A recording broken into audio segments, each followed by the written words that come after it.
Sorry about being late, everybody. That was bullshit. Yes, it was bullshit being late. I'm sorry about that.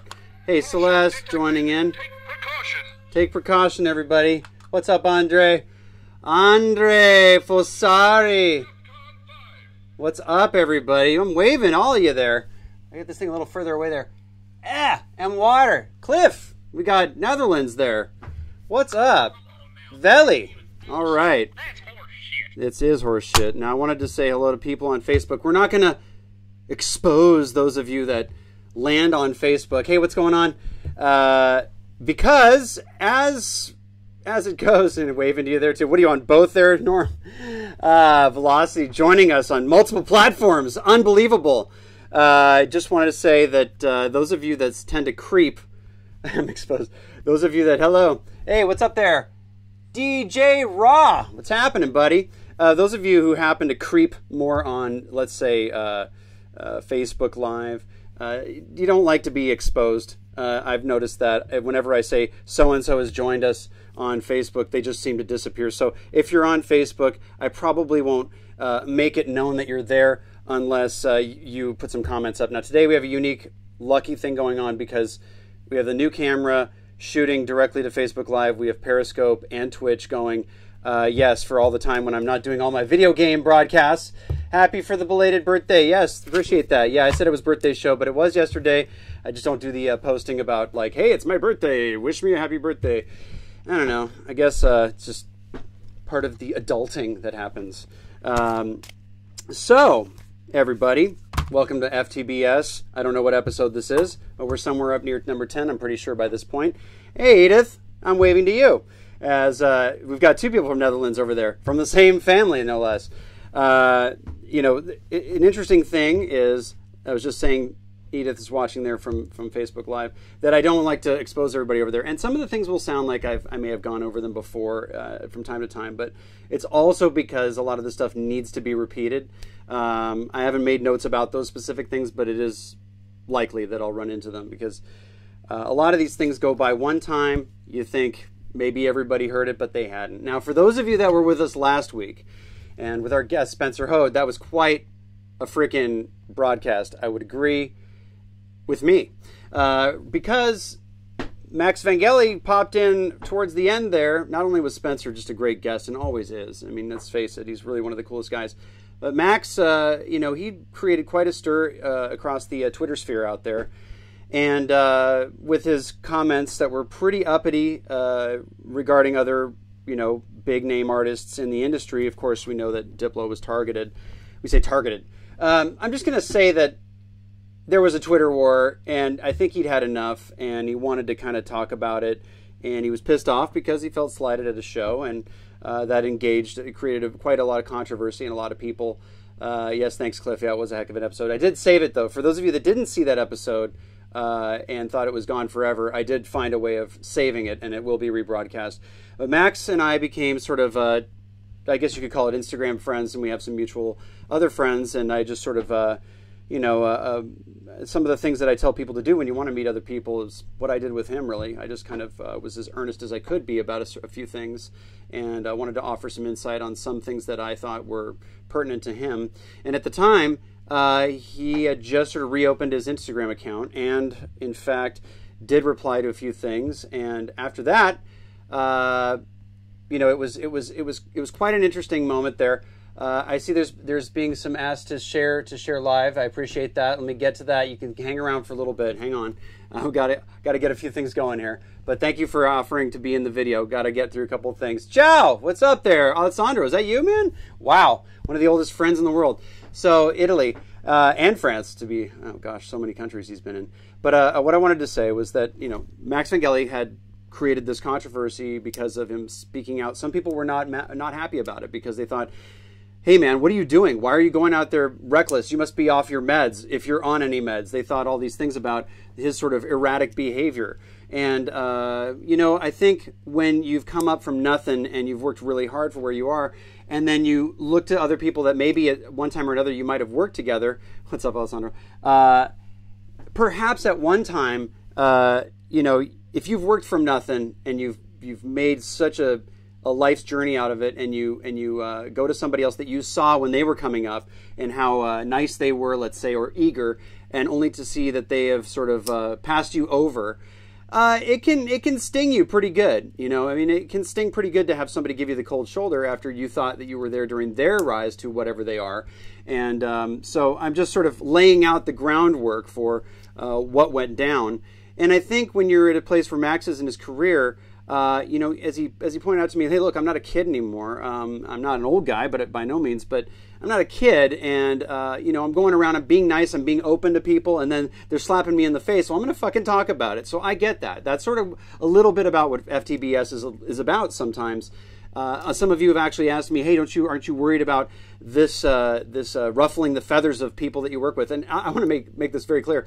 I have never outed somebody that I've worked with or that I plan to work with. I've never badmouthed a particular person specifically, because this is more about a show about unveiling, yes, a lot of activities that could be unscrupulous or behaviors that you should be aware of, or ways that you can get ahead in your own careers. It's an inspirational thing at its core.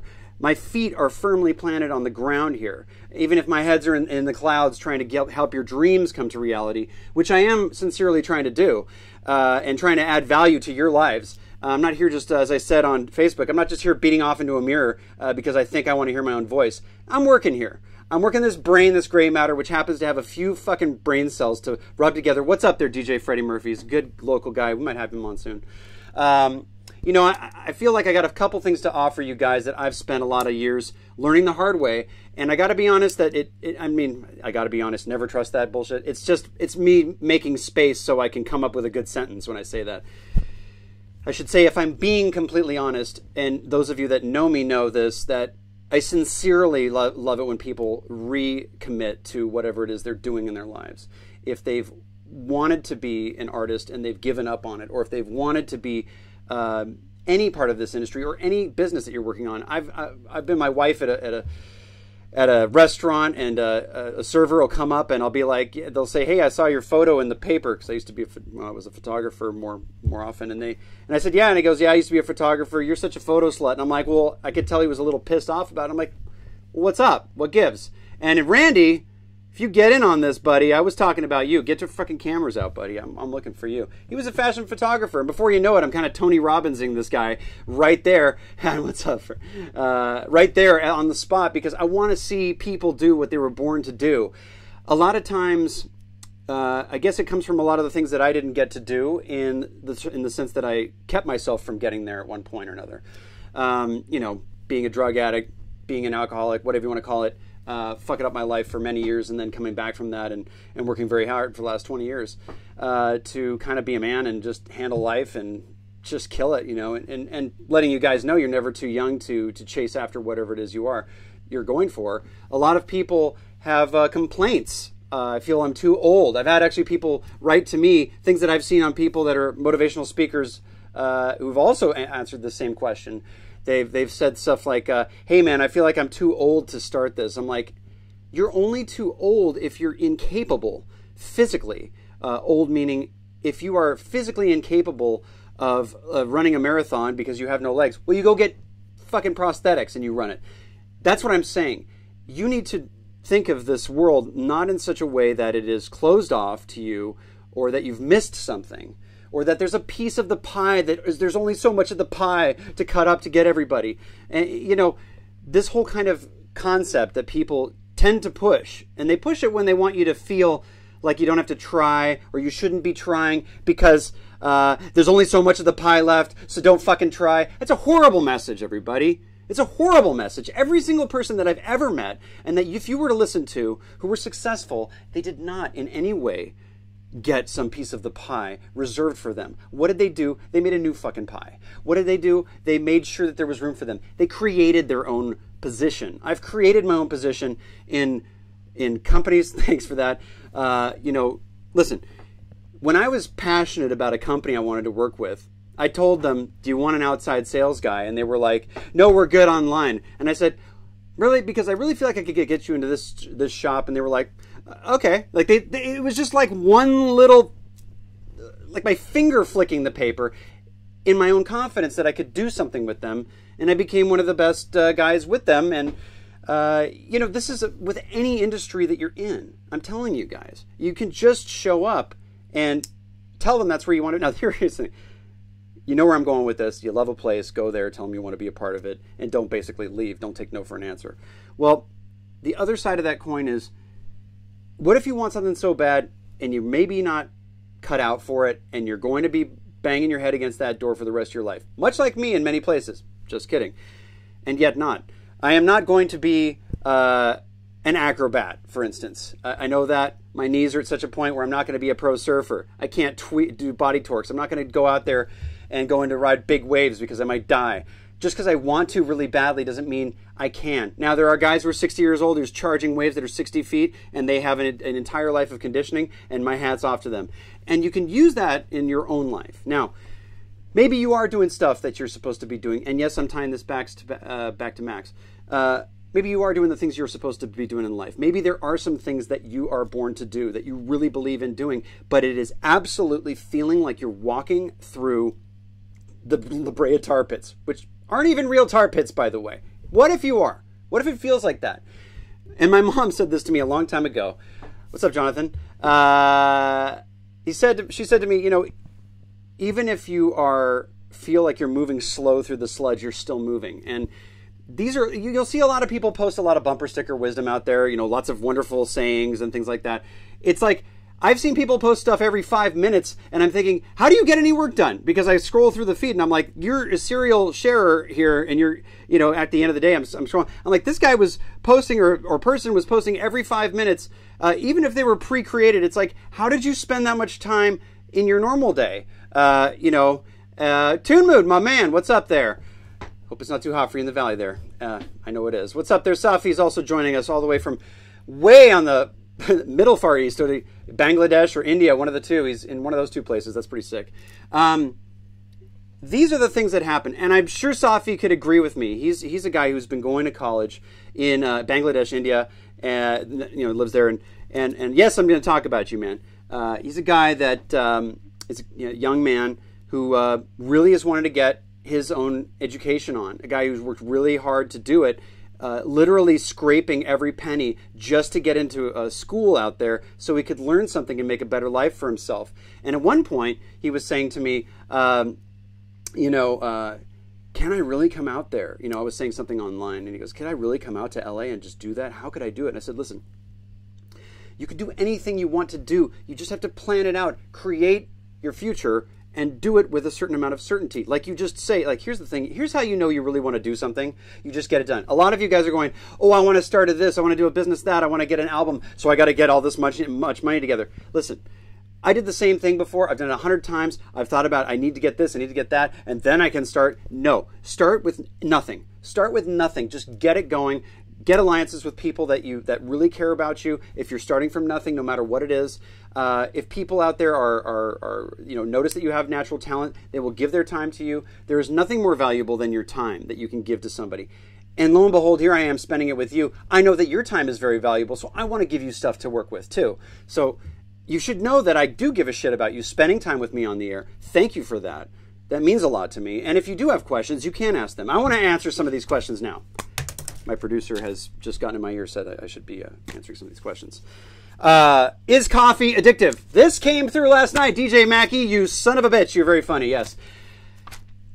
Jury's still out on that. Okay, so how do I incentivize my artists to go to you? That was funny. I know who that's from. That's from Pat. Okay, well, I appreciate you wanting to... I'm going to read what you said. Yeah, learn to take criticism. Yes, learn to take criticism. That's a good one there, Velocity. We'll get to that too.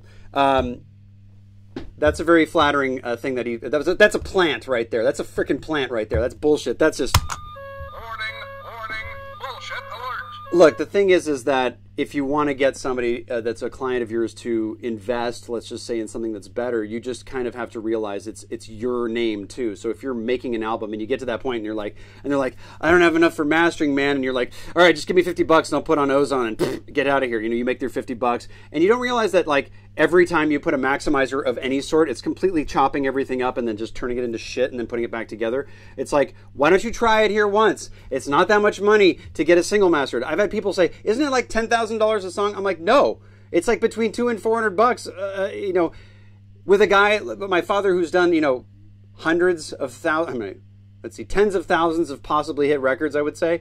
A guy who probably could charge that much. There are people that charge $500 a song that don't even have half as much custom gear, maybe none. We don't do that. We do it by time. If your song takes a certain amount of time to set up mastering, that's what it charges, and the production time's a separate cost.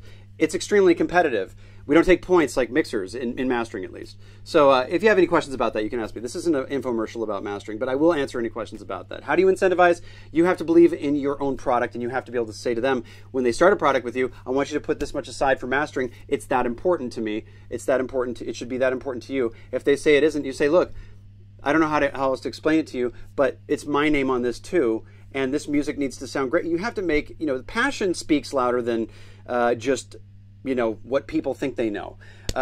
You do need to impart a little wisdom on them. And maybe you don't even know. Maybe you're like, I don't even know why I would even go to you, man. I mean, what's up? Don't all the mastering engineers use plugins? It's like, no, we don't.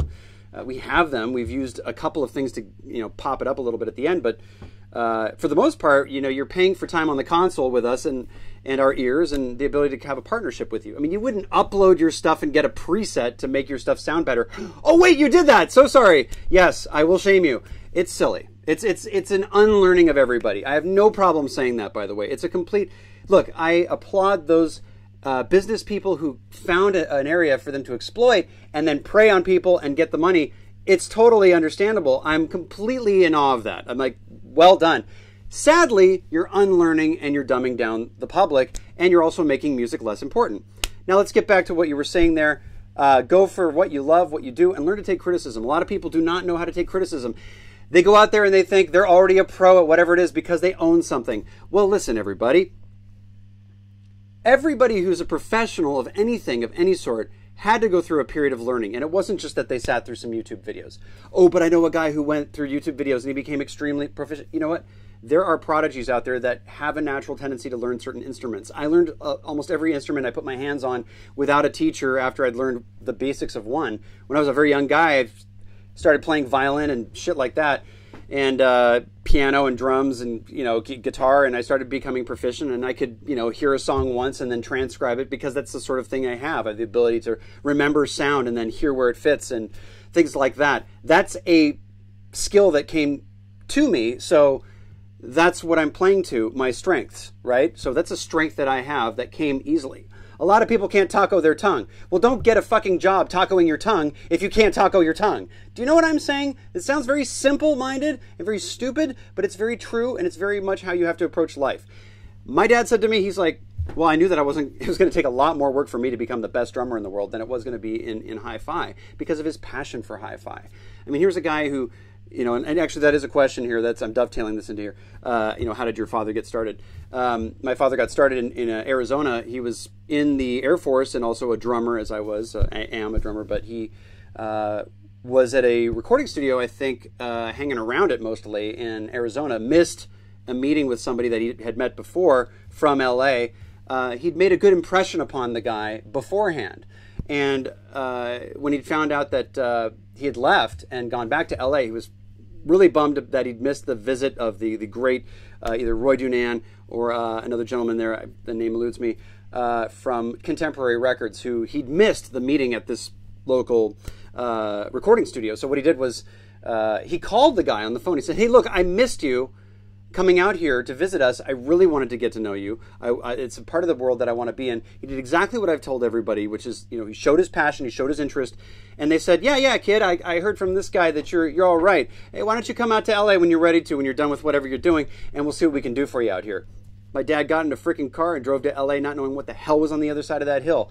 I'm telling you, he didn't even know. He just knew that he got along with equipment. It was a strength of his. He was able to get along with audio. He knew very well. He'd listened for years. He spent all his money on good speakers in his bedroom. Listening was a huge thing for him. So he knew it had to be something in hi-fi. And if it was going to be mastering, let's see how it takes. And when they first met him, they said, well, here's our console. We're thinking about putting EQ at this stage of mastering. It literally, they had not really been doing EQ at mastering. It was just taking the music that was mixed down and transferring it over. And my dad's like, well, I've never worked on this kind of console before, but if you show me how it, I'm sure I can, figure this one out. And he basically just literally, I wouldn't call it fake it till you make it, but I would say that it's equivalent to if I've never worked on a console at all, but I'd done recording with 2 mics, and I look at a console and I go, yeah, I've never worked on this one, but why don't you show me how it works and I'll get it. Literally banking on him, he bet on himself. He basically said, I know I can get this if these guys just show me where a few knobs are. And they did, and he did better than pretty much anybody else in the city. He was the first one to do it at a label where people would bring their music to him because he got a name around LA. Like, oh, there's this guy who's really making stuff sounding good at the mastering stage. You go over a contemporary. Nobody did that back in those days. We're talking about, late 50s. We're talking about 40 plus years ago. So at the time, he was getting people coming there, bringing their music to him. Contemporary Records was known for putting out some of the most high quality audio recordings still to date. You can play those tapes that are over 50 years old, and they still sound better than whatever hard drive you put whatever on whatever year. And at that time, Herb Alpert was bringing his stuff by, the famous trumpeter from A&M Records, just started the record company. He said, Bernie, I keep bringing my stuff here. Why don't you work for me? I'll give you your own department. You can do the mastering there, and I'll put you to work. And that's where that started. So basically, you're welcome, man. I'm giving you all I can, because everybody out there, it looks like the doors are slammed, but I'm trying to tell you what happens to everybody. You think things are charmed. I used to have people tell me that I had a fucking charmed life, that they would think it would be easy for me because I was related to him. It's fucking such bullshit. You guys have no idea how much bullshit that is. How much... That was bullshit. It is, and that was past tense, but who cares? Because it is a level playing field when you are trying to sell to a business, everybody. What I mean is, if you have a soda pop and your dad was somebody who invented a soda pop, if your soda pop sucks, nobody wants it. So, yeah, I've sat here before, and hey, waving right back to you there, Tito. Is that Tito? Hey, what's up? So as I was saying, for those of you just tuning in, my dad was there, and he was given a chance to basically start at A&M Records, and after he'd gone to Contemporary Records when they were building the EQs, and they showed him how to use it, and he got a name around town for being so good at it. I've heard this a couple times, but I can't hear it too much. Thanks a lot, Cliff. Again, I'm not really going to... thanks, Edith, and thanks very much, Laura.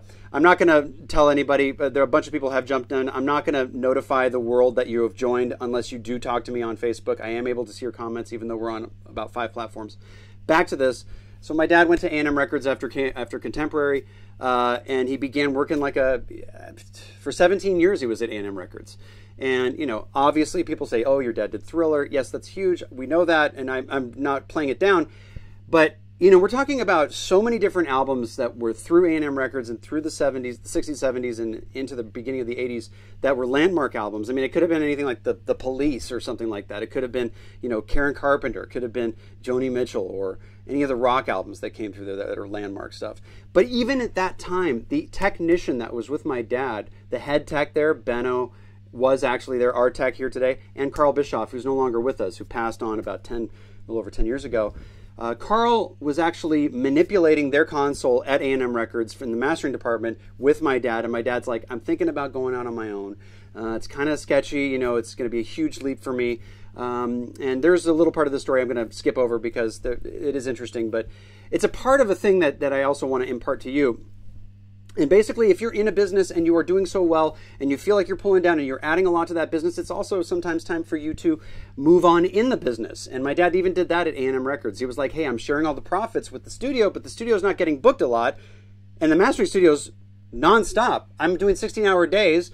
My wife and kid, meaning me probably, we're talking about 79, maybe 78, I can't ever see them a lot because I'm working 16-hour days here. The studio isn't booking that much, and I have to share all the profits with them. I think we should be a separate department, And Herb was like, "Why don't you go ask my partner?" And he did, and he said, "Okay, good idea," because it was the right thing to do, because it seemed like it was the right thing to do, and he moved on. So he moved into creating the mastering department at A&M Records, and then began the slow process of kind of building his own studio, going out on his own, and opening Bernie Grundman Mastering, which was going to be next to, at the time, I think it was Ocean Way at the time, down the street here.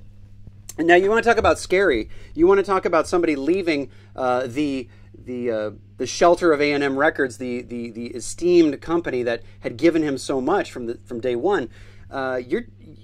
This is how scared my dad was, or I should say, how much there was at stake, and how much it really drove. Because I was 5 years old, and you have your parents telling you. My parents were telling me when I was like 5. They go, listen, we're going to be moving on from making just vinyl records, and we're going to be investing in this thing called the CD. And it's going to take every bit of savings that we have ever saved. And my parents were actually good at saving money. They came from nothing, so they were very frugal about things. And they always buy used cars, never buy new cars, things like that. Just very frugal and just smart about money. And I sat there and I was like, okay. And they're like, it may not work. We may lose all of our money. We have to invest in this thing in the new studio that we're opening. And I don't actually remember this. My mom says that I ran to the bedroom and I grabbed my piggy bank and I was like, here, if you guys need any help, here's my piggy bank. And I get a little weepy about it sometimes because I'm like, oh, if my kid did that, I'd be like, oh, it's so cute. It is pretty damn adorable. I did do that though, and and they took that piggy bank and they said, here, beat it. No, they didn't. They did do that, and yes, Lori, I know you did work at A&M in Paris. That's such a cool story that we've shared also. So it's such a thing where, they shared with me at this young age what was at stake. And, there are times in your life where you think people are at a certain station where they have become, let's say, famous, or they've achieved greatness, or anything that you've looked up to, and you feel like, why isn't that me? And it's like, you have no idea the kind of pain and work that they've gone through, the hundreds of thousands of hours they've done at each level. And what I've said to people before, and this is from absolute, perspective, I've grown up at the same time being misled, thinking, oh, when I'm going to be successful, it's going to be like a lottery ticket explosion moment. It isn't like that. It's a lot of sweat. It's a lot of I don't even feel like I'm moving. And it's like, it's not a, yes, there is, they say, sometimes an overnight sensation when it happens. It didn't take overnight, but it sometimes happens overnight. Yes, but there's a lot of pre-work that goes into that. But it's more like a staircase. You kind of can look back and say, yeah, that feels good. I've had some things that have come to me before, working with great artists, and been like, wow, that was amazing. And then moving on from that, and then, not seeing a bunch of streamers and no ticker tape parade. Guess what, everybody? That's how it is. Nobody really cares. It should be about personal fulfillment, which is why you need to hone in on what that is. Perhaps you are working in a world right now that is, even financially, giving you some leeway, but it's really draining everything about you. It isn't fulfilling at all. But you have this other thing you want to do, and you're worried about jumping over to that. Sounds like everybody at a certain point in their life, right? Or maybe at a few points in their life. Can you imagine what it was like, my dad, thinking about, being at A&M for 17 years, giving them everything that he wanted, having the ability to have clients come through those doors, and then, yes, it is your life, and we can talk more about that. And he was putting all of his money, saving it to open Bernie Grundman Mastering. There were other people, by the way, that also along the way said, hey, I want to open a place up with you, Bernie, and we'll call it this. And I want to be your partner. My dad was like, I just kind of want to do it myself. I've been with other partners before. I just kind of want to do this myself. After 17 plus years at A&M Records and 5 plus that, he felt like he was ready to do it. And when he did, it was after Thriller, I think. If you think about it, some of those lacquers that were cut might actually have been cut at A&M, and some might have been cut at Bernie Grundman Mastering subsequently, because you only can make so many thousand copies off those vinyl masters. Anyway, so he opened Bernie Grundman Mastering on a Monday, leaving A&M on a Friday. They wished him well, of course, and Herb still brings his stuff to us, here when he's putting stuff out. And the thing is that I want to bring to you is that this happened even within our company. The story continues. It does. There was a guy that showed up here in the 80s. Maybe it was the 80s. Was it early 90s? His name was Yaz, and he showed up here. And he said to my dad, it's always been my dream to be a mastering engineer. And my dad goes, I don't think I've ever actually heard anybody say that specifically ever. And he's like, well, yeah, but I want to, can I watch you work? Do you have any openings? Can I come in on weekends maybe and sit for a couple hours with you? And he's like, yeah, okay. So Yaz, guy from Japan, working probably somewhere else at the time, normal job, made time out of his weekends to come by and sit in, and proceeded to spend a lot more time sitting in with my dad and putting more time began kind of apprenticing.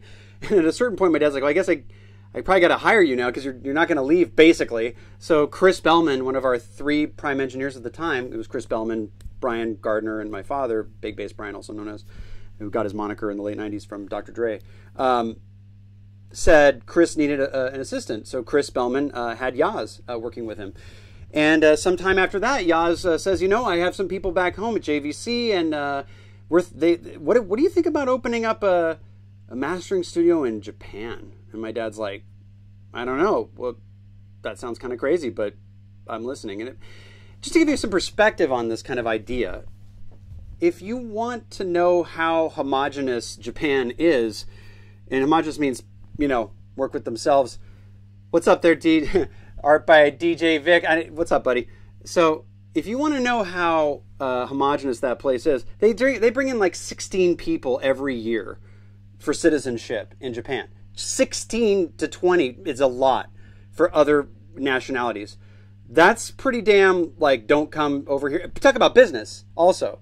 If you want to run business in Japan, anybody, anywhere, anyhow, you have to get a family, sometimes multiple families, to literally co-sign, and honor is a massive thing. In Japan, honor is everything. Something that we're lacking quite a bit of, which we should get some dignity and honor, but that's a whole other story.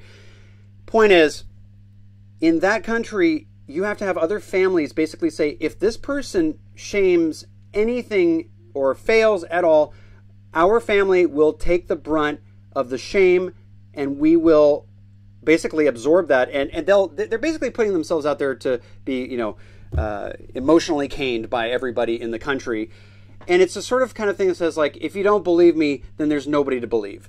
And when your word means something, that's a place where your word means something. In Japan, you could lay $500 to $500 on a frickin' park bench, and somebody's not going to steal it because they know it actually belongs to somebody. I know many of you in New York are laughing. Probably many of you in LA are laughing. Because, yeah, you go to New York and you're going through the frickin' x-ray machine. You better run around the other side before somebody rips that shit off. It's happened. I've seen it. But anyway, back to that.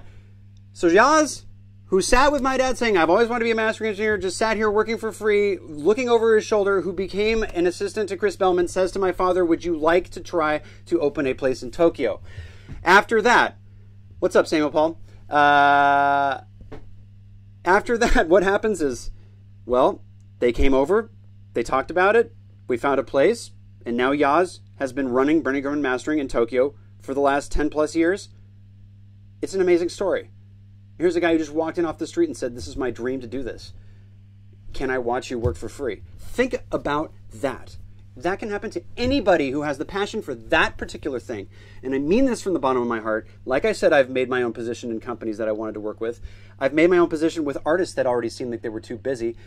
Because let me tell you something, if you're a business owner and somebody comes through those doors and says, hey, guess what? I'm the guy that's never going to get fired because I never want to leave. You're going to want to grab onto that person with both arms. You keep forgetting about, oh, I got to get my resume together so that Bernie Grundman Mastering accepts me, or some company. Fuck resumes.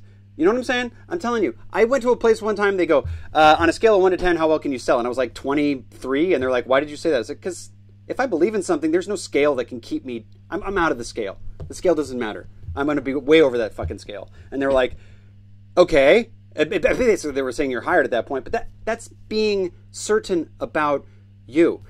There's a lot of process in being a young adult and learning about what it is to be you and being an adult, and this whole like adults suck thing when you're very young. You finally figure out, oh my God, I was kind of beating myself up thinking that that's a stupid place to be, whereas we have to being a man or a woman or whatever it is, or being a grown up that is not a bad thing. It's like being able to handle your business, whatever that may be, is like saying, I can make my fucking dreams come true. And how is that something to be ashamed of?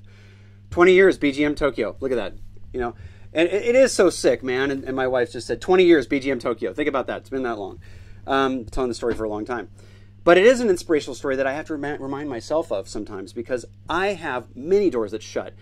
Something I want to talk about, guys, that's very important to me too, is, you know, some of the story. Hey, Mark, what's up, buddy? Oh, thanks a lot. I appreciate that. Roy, hey, how you doing, buddy? Yes, you raised the bar, changed the way we experience music, and that's huge. Learned so much from him. Thank you for sharing this amazing story. Roy, you're welcome, my friend.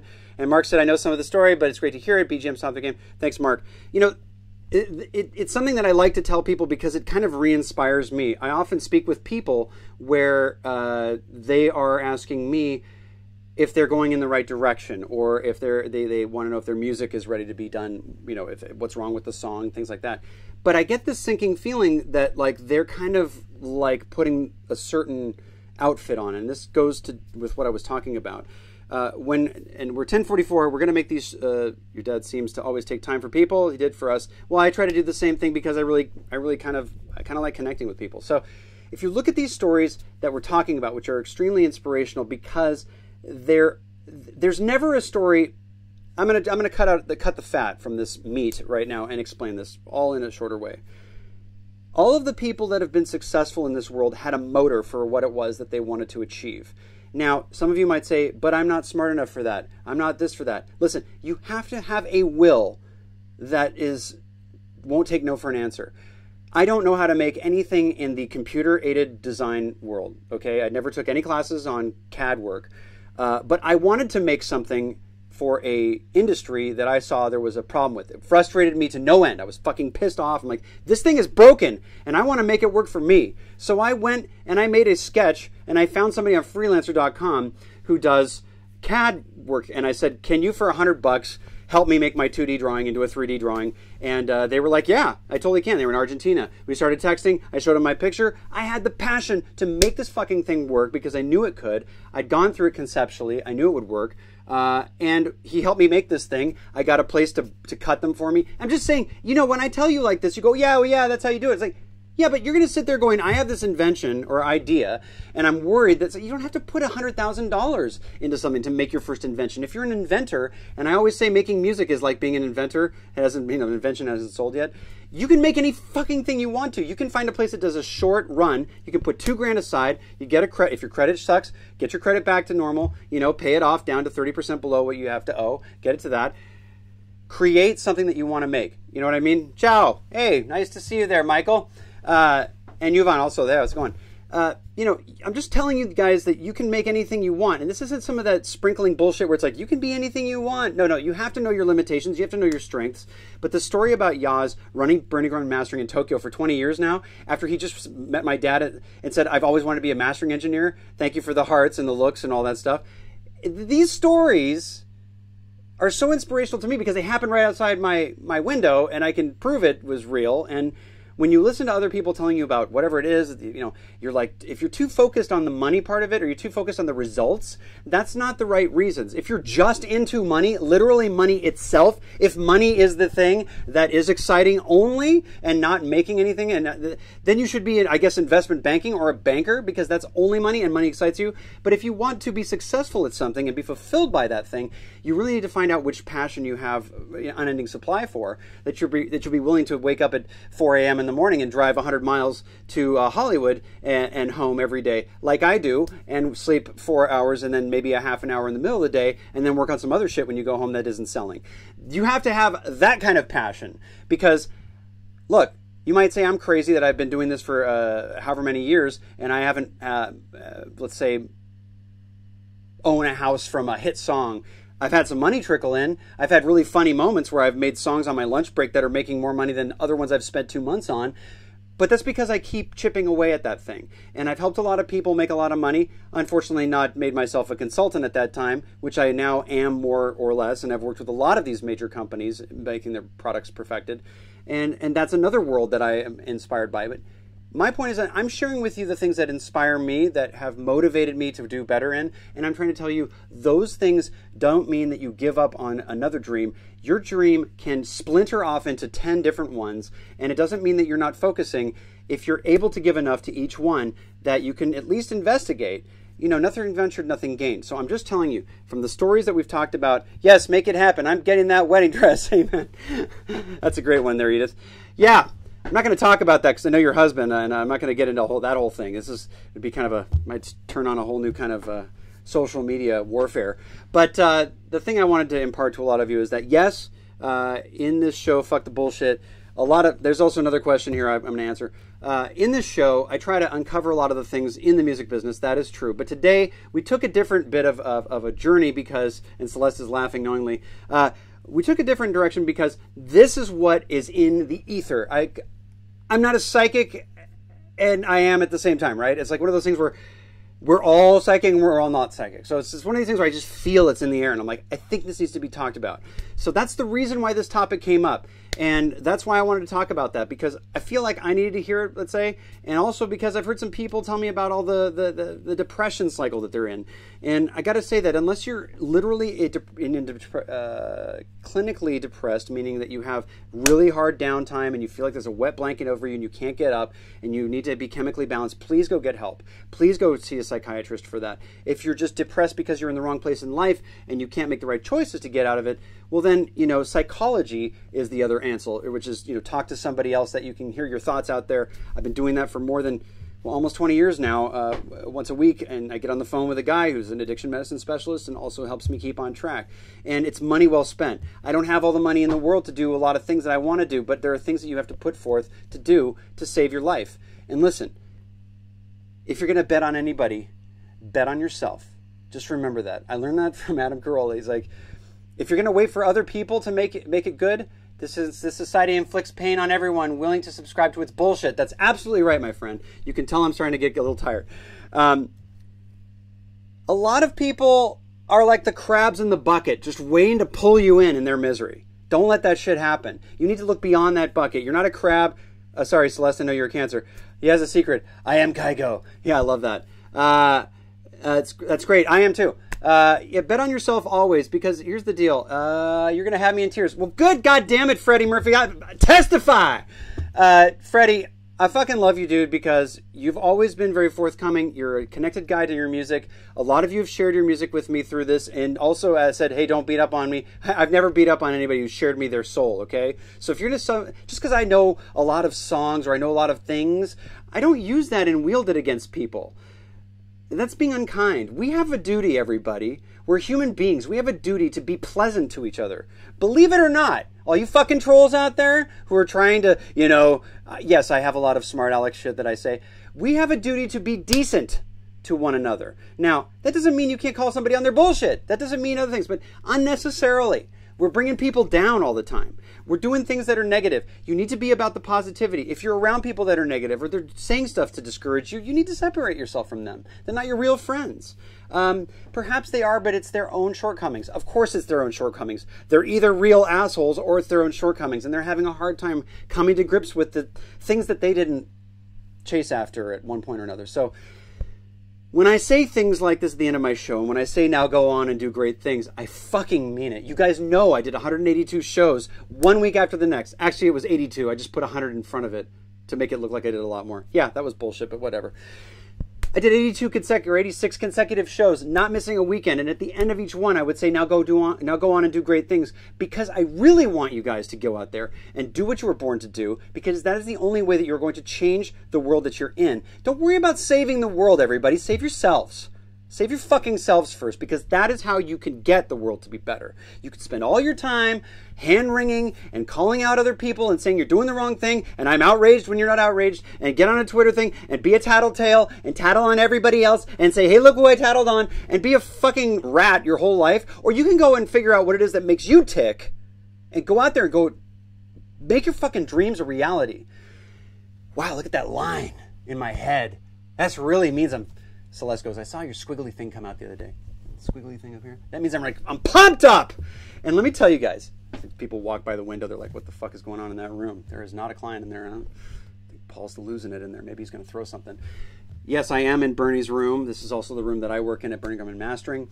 I sincerely, on a very pure level, want to see everybody do what they are born to do, because I lost everything and I got it back. And I'd be dead if I didn't come back from that and actually, take control of my life and work extra hard and sit there and say, I've fucked up, I've done it wrong, I need instructions, I'm really severely screwed up. And my folks said to me, hey, look, you can do what you want, but it should be your decision to go and, enroll in, a treatment program, for instance, at the time, as I was just out of my mind. And, so I did, it's like they didn't take me back. They were like, yeah, sure, you want to work here, but not so fast. We've been doing some studying too. So I had to go and say in a very, I was in a very bad place where I had a cast on my arm, and I was just like, good, I'm glad you're laughing over there. So I had to go there with my you know, I just looked like I was in such a shambles. I was just like, please tell me how to be a human being, basically. You know, I asked to be reconstructed. So they broke me down. They built me back up. But it taught me how to be a man in my late 20s. And, you know, I was 28 or so. And I sat there and became a runner at Jackson Brown Studio. Something you should do when you're 17 years old. I started over. I've started over even since then, like 4 times in different industries. Because I know that you can do it from the beginning. If I can do it, anybody can. That's what I'm trying to say. So you might say, you were born into this, it's easy for you. Absolutely not. Absolutely not. I separated myself from everybody. I wanted to be the best drummer in the world and a lot of things. I played keyboards, did all this stuff. I separated myself from the family. I went and tried to do all this other stuff. It's a long story that really can be boring. What I'm trying to do is inspire you guys that I have been pretty much the equivalent to a bum under a freeway overpass asking for money, and today I have a wonderful wife and a beautiful daughter, and I wouldn't have any of them if I didn't say I need to take direction. What the fuck do I need to do to be a better human being? And then go from zero and literally go, everything starts from absolute zero. Flat, nothing, no funding. You go, you make an impression on somebody. If you want to strike gold, find somebody else who struck gold before you, and be humble about it. You know what I mean? Like, go and say, I want to learn from you. Because if you're sitting around with that kind of attitude that, like, you got all this and all that shit, well, then you must be independently wealthy and not need to do anything else. And you have an unlimited supply of money. Because that's the only time that kind of attitude could or should logically come out of you. Thanks for saying that. Yeah, consistent and be humble. And thanks for saying I'm beautiful. So, look, man, I've met you before. You're a great guy, too. You promote a lot of love and compassion. And, look, we got to have love and compassion, and we also have to have that iron fist on ourselves at times. We have to be like, that wasn't good enough. We got to work harder. You know, you got to have a little bit of that football coach in you. You got to challenge yourself. You got to sit there and listen to other. If you're making music, you got to listen to other people's music and put it right there and go, you know, is that good? And then you got to say, wait, is that even good? You have to learn about what the fuck good music sounds like. A lot of you guys don't know. So why don't you go get a CD, put it in a single carriage CD player, put headphones that cost about $100 in, listen. That is actually what good sound sounds like. And that is how things, when they become MP3s and they're all destroyed, sound less shitty than complete shit. Everybody, I want to thank you all for being a part of this hour with me today. It always means a lot that you spend your time. I know it's valuable. Thank you on Facebook, Periscope, Twitch, and Instagram Live, YouTube. Fuck the Bullshit is a show that will never stop because I'm never going to fucking stop. I got a lot of hot wind that it's got to come out, and I realize that that's a strength that I'm playing to. I have the ability to explain things to people. I have the ability to communicate with people, and I love to do it. And if you guys have any problems with anything in the industry, you have a question about something, no matter how off the wall it might seem, you're welcome, Freddie. Listen, man, you know I care. You know, even when I've been so busy I can't even sleep, I've replied. I won't stop. Okay, last question here we got is, how can I get a BGM mug? I'm so sorry we don't have any more. We have to make more of those Bernie Grundman Mastering mugs. Let's see. We got other questions we're going to retire for next week. They're sort of timeless questions. You guys, again, been great having you this week. Sincerely appreciate it. Now go on and do great things. We'll see you next week, 10 a.m. Wednesday. I love you too. I'm going to wait for this thing to buffer out so I get all of your comments at the end there. See ya!